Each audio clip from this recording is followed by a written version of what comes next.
La Gioconda. Quem é ela? Sempre foi chamada de Mona Lisa, isto é, Madonna Lisa de Antonio Maria Gherardini, esposa do rico cidadão florentino Francesco del Giocondo, que em 1503 encomendou a Leonardo um retrato de sua jovem esposa. O quadro também é conhecido e chamado de La Gioconda.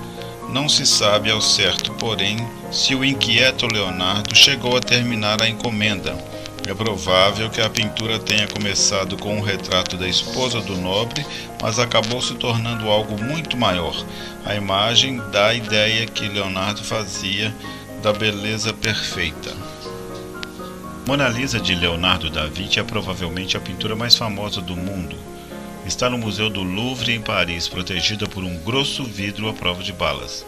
O quadro é surpreendentemente pequeno, contudo, há quase 500 anos, a Mona Lisa vem inspirando poemas, canções, pinturas, esculturas, romances, mitos, boatos, falsificações e roubos.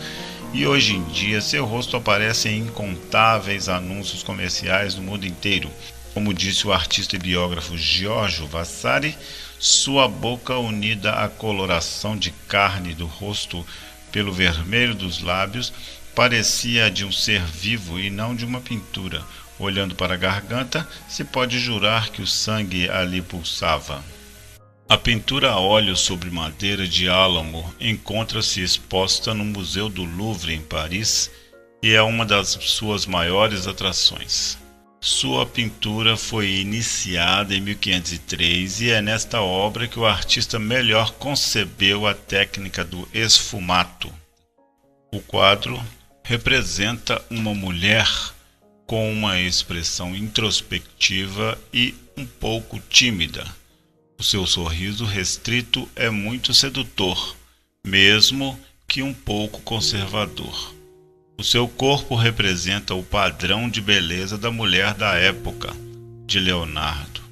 Este quadro é provavelmente o retrato mais famoso na história da arte, se não o quadro mais famoso e valioso de todo o mundo. Poucos outros trabalhos de arte são tão controversos, questionados, valiosos, elogiados, comemorados ou reproduzidos.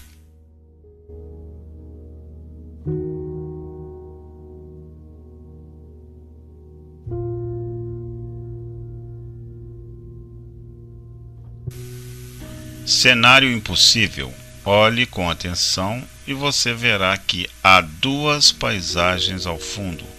O horizonte na paisagem da direita é mais alto, visto de cima. Não há como este cenário conectar-se com o da esquerda, que oferece um ponto de vista mais baixo. O lugar onde as duas paisagens teriam de unir-se está oculto atrás da cabeça de Mona Lisa. Contornos esfumaçados. Os cachos do cabelo caindo levemente sobre o ombro direito de Mona Lisa se fundem com as rochas, assim como as dobras diáfanas do chale no ombro esquerdo continuam na linha de um distante aqueduto. O contorno esfumaçado que se mescla com o misterioso fundo dá ambiguidade ao clima e cria a ilusão de movimento, que dá a este quadro uma estranha sensação de vida. Colunas. Esta forma estranha não tem nenhum objetivo aparente, e há outra do lado oposto do quadro. Contudo, elas mostram que a pintura originalmente era ladeada por colunas dos dois lados, para reforçar a ilusão de que Mona Lisa está sentada num balcão. O painel original foi cortado de ambos os lados e as colunas retiradas. Rafael. Este desenho do artista italiano Rafael, que ele teria feito depois de ver a obra de Leonardo, reforça a teoria de que originalmente havia colunas de ambos os lados do quadro. Sobrancelhas ausentes. Por que não há sobrancelhas?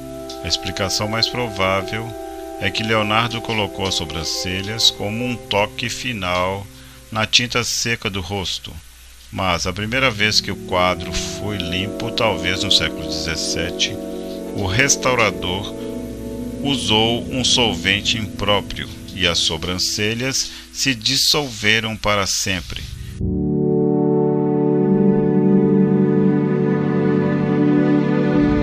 Cadeira de braços. O braço da cadeira, quase paralelo ao plano da pintura, realça a suave curva das costas e da cabeça.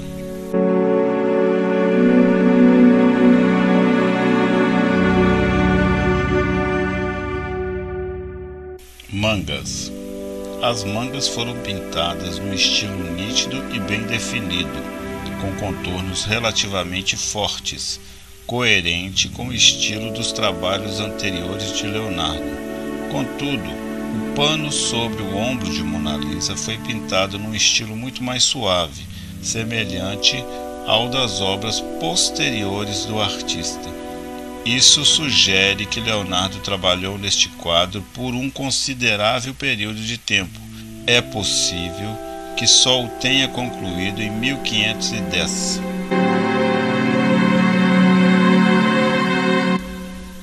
Cores sombrias. A pele tem uma coloração esverdeada, causada por uma limpeza exagerada. Contudo, Leonardo utilizava cores muito mais sombrias do que seus contemporâneos. Paisagem rochosa. A paisagem rochosa é um elemento muito apreciado por Leonardo, que a utilizou com frequência, em especial em outra obra-prima, A Virgem dos Rochedos. Ele tinha especial fascínio pelo movimento das águas. Sorriso enigmático. Qual é o segredo do sorriso de Mona Lisa? Nunca saberemos ao certo, mas as duas paisagens ao fundo têm algo a ver com isso. A paisagem da esquerda atrai o olho esquerdo para baixo, enquanto a paisagem da direita atrai o olho direito para cima. Este jogo visual de atrações opostas se encontra no centro da Mona Lisa e faz com que o olho veja um ligeiro tremor nos cantos da boca. É este tremor que dá a impressão de que ela está prestes a irromper num sorriso mais aberto.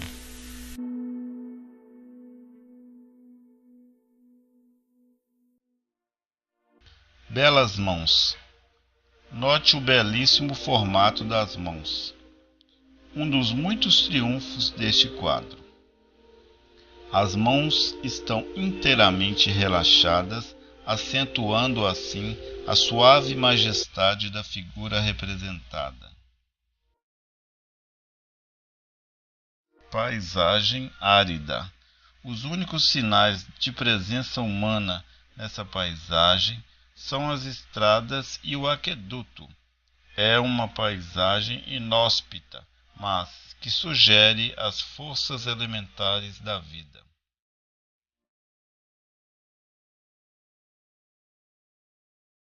Janelas da alma. Será que os olhos de Mona Lisa, como já se disse com frequência, expressam uma sabedoria sobrenatural? O próprio Leonardo descreveu o olho como a janela do corpo humano, através da qual se espelha o seu caminho e traz para o nosso desfrute a beleza do mundo, pela qual a alma se contenta em ficar na sua prisão humana. A pintura foi trazida da Itália para a França pelo próprio Leonardo em 1506, quando este foi convidado pelo rei Francisco I de França para trabalhar na sua corte. Só após a Revolução Francesa, o quadro foi exposto no Museu do Louvre, onde se conserva até hoje. O imperador Napoleão Bonaparte ficou apaixonado pelo quadro desde a primeira vez que o viu e mandou colocá-lo nos seus aposentos.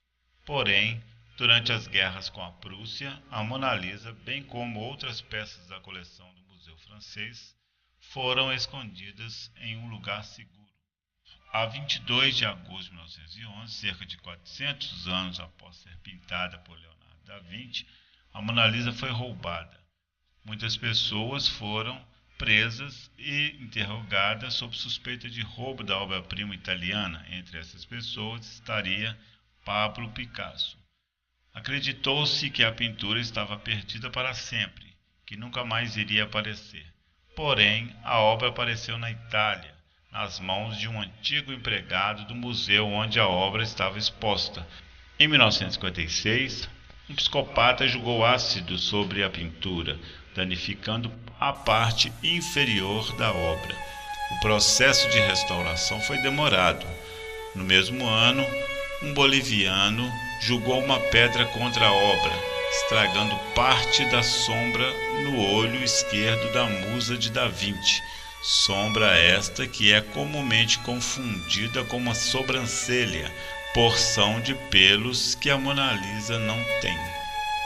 Em 2 de agosto de 2009, uma mulher russa jogou uma xícara vazia de café contra o quadro. A pintura não foi danificada, pois a xícara quebrou na proteção de vidro à prova de balas que existe antes do painel.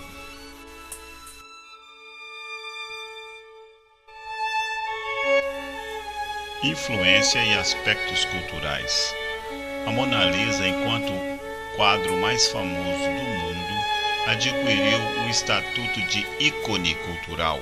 São numerosas as suas reproduções e utilização na publicidade, objetos do dia a dia e como referência cultural. Em 1919, o artista dadaísta Marcel Duchamp pintou sobre uma reprodução barata da Mona Lisa um bigode e uma pera, e a inscrição LHOOQ, que significa "Ela tem fogo no rabo". Em 1950, Mona Lisa, uma balada de Nat King Cole, em tributo ao quadro, foi o single mais vendido durante 8 semanas, atingindo 3 milhões de cópias vendidas, e foi premiada como Oscar para a melhor canção. Em 1953, o realizador Roberto Rossellini dirigiu o filme La Gioconda. Salvador Dalí, o famoso pintor surrealista espanhol, pintou o autorretrato como Mona Lisa em 1954. Em 1963, Andy Warhol lançou uma série de serigrafias a cores de Mona Lisa, afirmando o seu estatuto de ícone ao lado de Marilyn Monroe e Elvis Presley. O Sorriso de Mona Lisa 2003 é um filme que explora os ideais feministas. A pintura detém um papel central no livro best-seller O Código da Vinci, de Dan Brown, 2003. É muito popular no Brasil uma representação da Mônica, principal personagem da Turma da Mônica, igual a Mona Lisa. A tela Giovento, de Eliseu Visconti, é considerado por muitos críticos como a Mona Lisa brasileira.